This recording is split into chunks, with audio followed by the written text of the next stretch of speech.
Nommer un quadrilatère, c'est ce que nous allons apprendre à faire dans cette vidéo que vous retrouverez sur le site monclasseurdemaths.fr.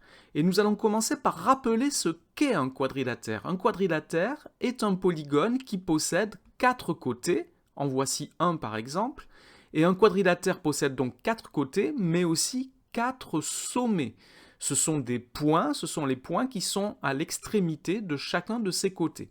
Alors je vais nommer ici les 4 sommets de ce quadrilatère, E, F, G et H. Et donc le but de cette vidéo, c'est d'apprendre à nommer le quadrilatère à partir des noms de ces sommets. Alors ici, il vient assez facilement que ce quadrilatère pourrait être nommé E, F, G, H, mais attention, on ne procède pas n'importe comment. En effet, pour nommer un quadrilatère, on commence par choisir un sommet de départ. Alors ici, j'ai choisi le point E, c'est la première lettre dans le nom du quadrilatère. Et ensuite, on choisit un sens pour lire les noms des autres sommets en ne passant que d'un sommet à un sommet consécutif. C'est-à-dire qu'ici, à partir de E, je peux ensuite choisir soit F, soit H. Ici, j'ai choisi F, et ensuite vient donc G et H. Ça me donne E, F, G, H comme nom pour ce polygone. Mais si j'utilise cette méthode, on voit bien qu'il y a d'autres noms qui sont possibles. Par exemple, donc en partant du point E, j'aurais pu ensuite choisir le point H, ce qui me donne comme nom pour ce polygone E, H, G, F.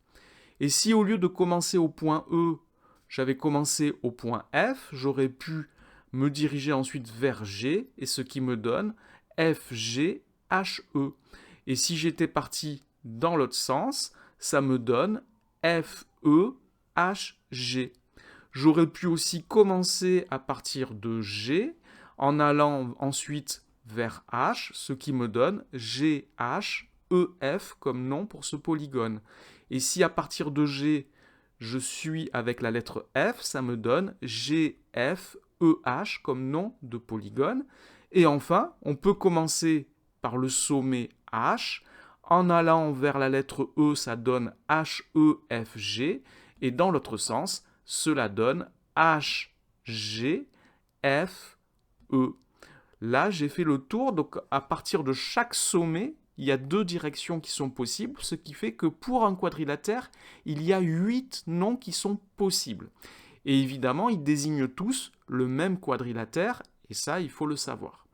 Voilà, cette vidéo est maintenant terminée. Merci de l'avoir regardée. N'oubliez pas de lui donner un j'aime et de vous abonner à la chaîne. Au revoir.